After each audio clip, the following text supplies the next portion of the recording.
ஹரஹர சங்கர ஐயா நாராயணா. ஹரஹர சங்கர ஐயா நாராயணா. ஹரஹர சங்கர ஐயா நாராயணா. ஹரஹர சங்கர ஐயா நாராயணா. ஹரஹர சங்கர ஐயா நாராயணா. ஹரஹர சங்கர ஐயா நாராயணா. என்னோட பதிவை பார்க்குற எல்லா குடும்பங்களுக்கும் 100 நன்மைகள் நடக்கட்டும் மனதார வேண்டிக்கிடுது. 100 நன்மைகள் நடக்கட்டும் மனதார வேண்டிக்கிடுது. இந்த சமூக வலைத்தளம் மூலமாக சில இளைஞர்கள் இந்த நாஸ்ட்ரோடமஸ் கணித்த ஒரு அவதாரம், அழிவில்லாத ஆட்சியாளர். அதுக்கு ஆங்கிலத்தில் இமாட்டர் ரூலர் அப்படின்னு சொல்லுவாங்க. இதை நிறைய இளைஞர்கள் இமாட்டர் ரூலர் உலகத்தை ஆட்சி செய்வான், உலகத்தை கட்டி ஆளுவான், இப்படியெல்லாம் இந்த சமூக வலைத்தளத்தில் நாஸ்ட்ரோடமஸ் கணிச்சதை படிச்சுட்டு அது தேடுறோம், அதோட விளக்கத்தை சொல்லிக்கிட்டு நிறைய பேர் இருந்தாங்க, இப்பவுமே இருக்கிறாங்க. முக்கடல் சங்கமிக்கும் இடத்தில் முத்தமிழனாக பிறப்பான். முக்கடல் சங்கமிக்கும் இடத்தில் முத்தமிழனாக பிறப்பான். அவன் உலகத்தை ஆட்சி செய்வான்னா உலகத்தில் இந்த அறிவுங்கிற ஒரு ஞானத்தை மட்டும்தான் அவன் ஆட்சி பண்ணுவான். அப்போ இந்த அறிவுங்கிற ஞானம் ஒன்றைத்தான் அவன் சொல்லி கொடுப்பான்.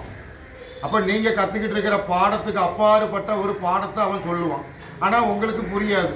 ஏன்னா நீங்கள் காலகாலமாக இதுக்கு பேர் பச்சை, இதற்கு பேர் காவி இன்னும் படித்த பாடத்தை, இது பச்சை என்பது நீங்கள் படித்த பாடம், இது காவின்னு சொல்லும் போது உங்களால் ஏற்றுக்கிட முடியுமா? இல்லை. ஏன்னா கற்று தந்த பாடத்தை பின்பற்றுறது நீங்கள். ஆனால் அவன் கற்றுக்கிடாத பாடம், அவன் கற்றுக்கிடாத ஒரு பாடத்தை அவன் புத்தியில் புலப்படுத்துவ ஒரு விஷயம். எல்லா பிறவி எடுத்து அவன் வருவான், ஏன்னா அவனுக்கு பிறவி வேணும் அப்படிங்கிற ஒரு எண்ணத்தோடு வாழக்கூடியவன் அவன் ஒன்று தான். ஏன்னா மரணம் என்பது சாதாரணம், ஆனால் மறுபிறவி எடுத்து வரணும் அப்படிங்கிற ஒரு விஷயந்தான். இப்போ இந்த கல்கி அவதாரம் இமாட்டர் ரூலர் ஆட்சி பண்ணுவான் அப்படின்னு சொன்னால் அறிவுங்கிற ஒரு ஞானம். அப்போ இந்த ஆன்மீகத்தில் அறிவுங்கிற ஒரு ஞானத்தை மட்டும்தான் அவன் புலப்படுத்துவான். அறிவுங்கிற ஒரு ஞானம், ஆன்மீகம், இதை ஒன்றைத்தான். எப்போ நீங்கள் கற்றுக்கிட்டு இருக்கிற ஆன்மீகம் வேறு, இந்த ஆன்மீகம் வேறு, இதை ஒன்று தான் அவன் சொல்ல வருவான். ஏன்னா உங்களுக்கு இது புதியதாக இருக்கும். ஏன்னா கேட்காத ஒரு விஷயத்தை கேட்கும்போது புரியாது.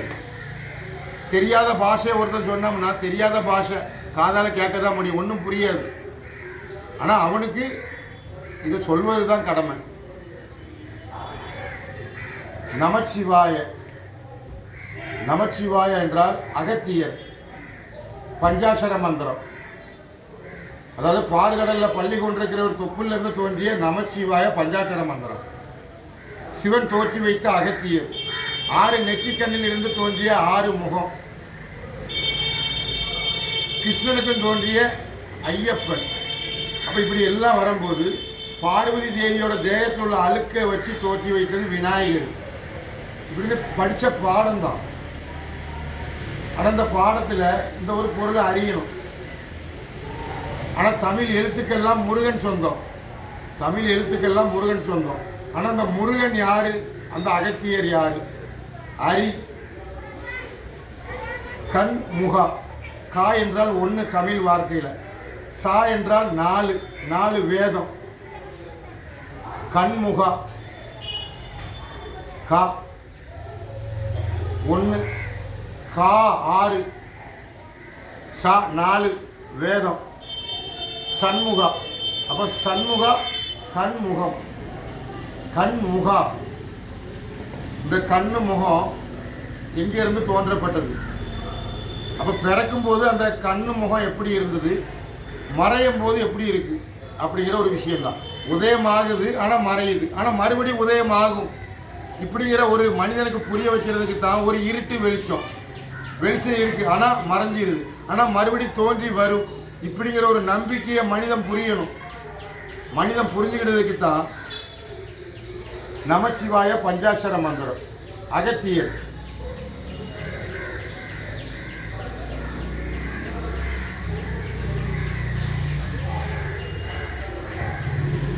அத்தி. அத்தி யார்? அத்தி யார்?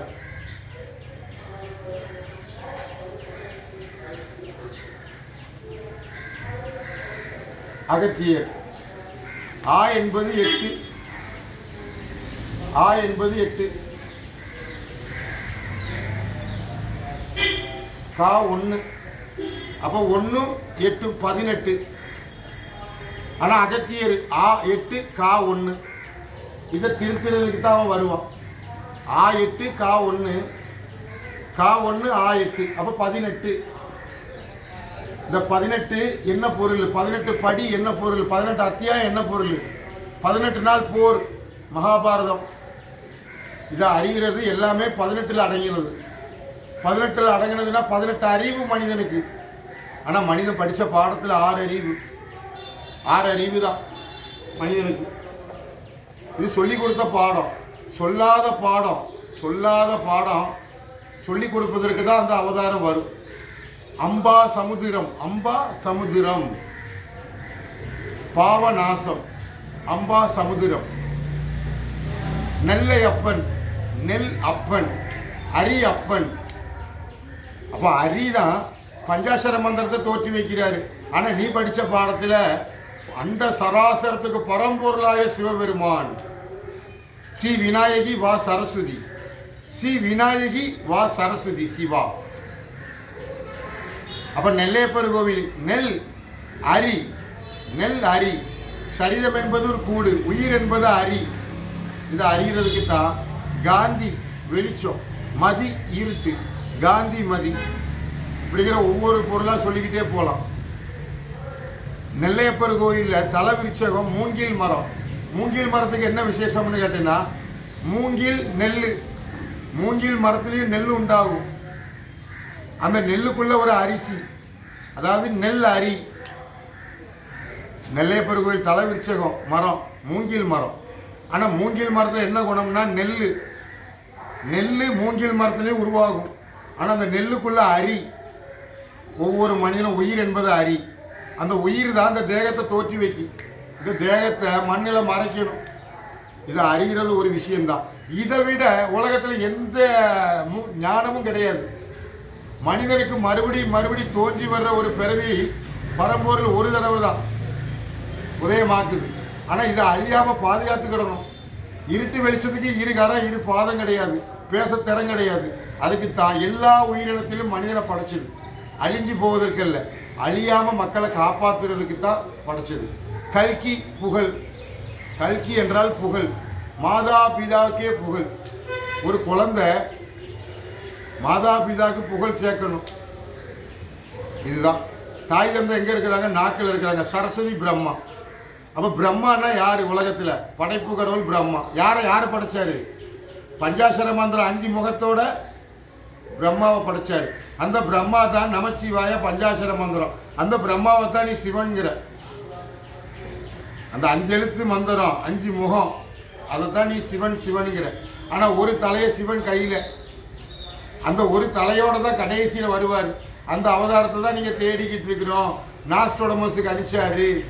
மலையாளி ஆகட்டும், கர்நாடகக்காரனாகட்டும், ஆந்திராக்காரனாகட்டும், இல்லை இமயமலை உத்தரகாண்டில் உள்ள துறவிகளாகட்டும். கல்கி என்றால் அரி, அரி என்றால் மறைஞ்சா சிவம், வாழும்போது அரி. ஒவ்வொரு மனிதனும் அரிதான், மறைஞ்சிட்டா சிவம். ஆனால் சிவம் ஆகணும், நரகத்துக்கு போயிடக்கூடாது. நரகம் என்றால் என்ன? வேற பிறவி. இதை அறிகிறதுக்கு தான் ஒரு மனிதனை படைக்கப்பட்டது. மனித ஆலய வழிபாடு எதற்கு வேண்டி பண்ணுறான்? ஆலய வழிபாடு எதுக்கு பண்ணுறான்னா, சொத்து சுகம் கஷ்டம் நஷ்டம் அனைத்தும் ஆண்டவன் தரல, நம்மளா உருவாக்கிக்கிட்டோம். ஆனால் ஆண்டவன் தர்றது என்ன? அழியாமல் பாதுகாத்துக்கும். இதுக்கு தான் ஆன்மீக வழிபாடு. ஆனால் எல்லா குருமாரும் மண்ணில் மறைஞ்சிடுறாங்க. ஆனால் நீ அவரை சத்குருங்கிற. ஆனால் சத்குரு என்ன ஆனாரோ அதே போல தானே நீனும் ஆகணும். ஏன்னா அவருக்கு ஒரு நீதி, உனக்கு ஒரு அநீதி அல்ல. எல்லாருக்கும் ஒரே நீதி, எல்லாருக்கும் ஒரே நீதி. கிருஷ்ண பரமாத்மா கர்ணனிடம் வாங்கினார் இல்லையா தர்மம், அந்த தர்மத்துக்கு பேர் தான் சனாதன தர்மம். தர்மம் என்றால் இல்லை என்று சொல்வதற்கு மனம் எடுக்கக்கூடாது. யாரு கேட்டாலும் இல்லைன்னு ஒரு வார்த்தையே வரக்கூடாது. என்கிட்ட இல்லைங்க, அது தர்மம் அல்ல. எதை கேட்டாலும் கொடுக்கக்கூடிய மனம் வேணும், அதற்கு பேர் தர்மம். அது உலகத்தில் தோன்றியது ஒரே கர்ணன். கா என்றால் 1, கா 1 பிரம்மா. அப்போ கர்ணனுக்கும் யாருக்கு தொடர்பு? சூரிய நாராயணன். பார்கடல்ல பள்ளி கொண்டிருக்கிறது யாரு?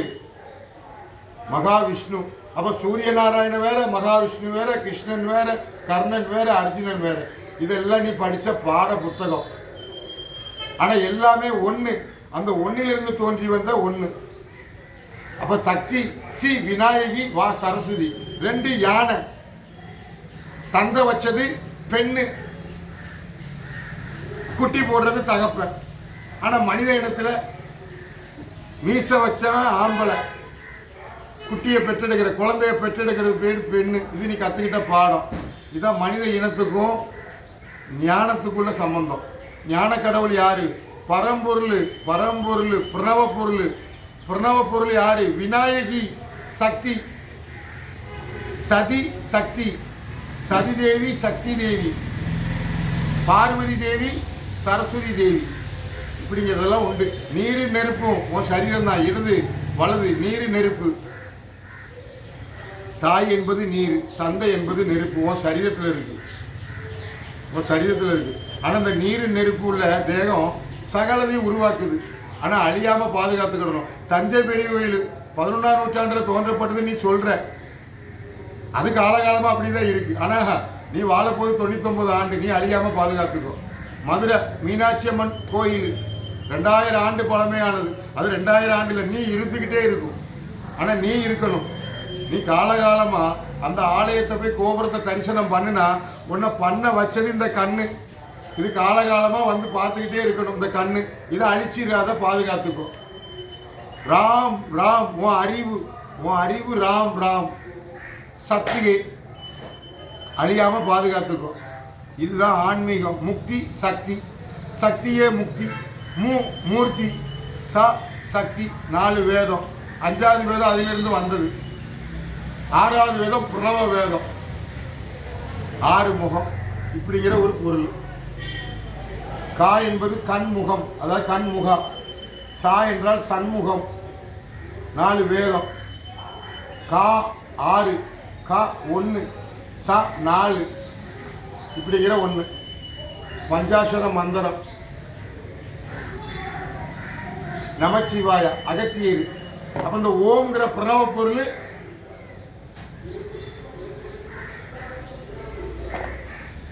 அன்பே சக்தி, அன்பே சக்தி, அன்பே சக்தி, அன்பே சக்தி, அன்பே சக்தி, சக்தியே முக்தி, சக்தியே முக்தி, அன்பே சக்தி, அன்பே சக்தி, சக்தியே முக்தி, சக்தியே முக்தி.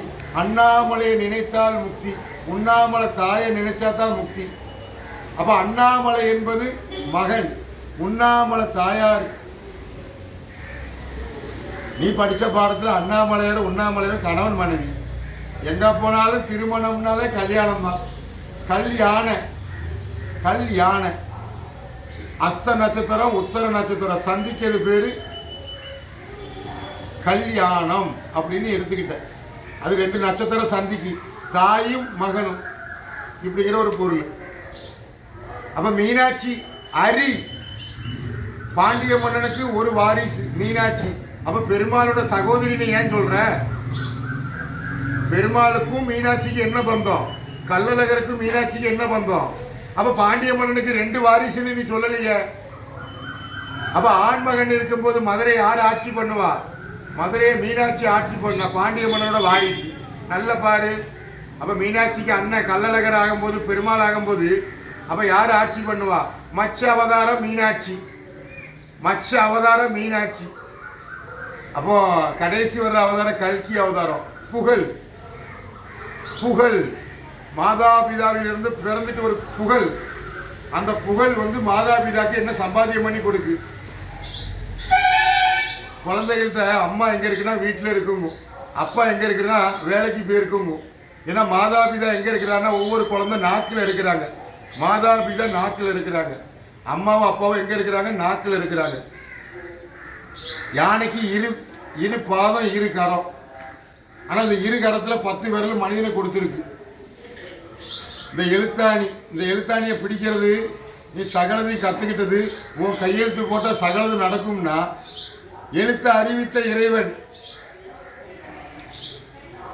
குரு புத்தியில் இருக்கிறாரு. ஒவ்வொரு மனிதனும் புத்தியில் இருக்கிறாரு குரு. மாதா பிதா குரு தெய்வம். இது படித்த பாடம். மாதாவோட ரத்தம் உன் தாயோட ரத்தம், உன் தந்தையோட சதை. குரு விநாயகரும் தலையில் இருக்கிறாரு, புத்தியில் இருக்கிறாரு. அதான் மாதா பிதா குரு தலை. இதை அறிஞ்சா நீ தெய்வம். ஆனால் தெய்வமாக இருந்துட்டு நீ அழியாமல் பாதுகாத்துக்கிடணும்.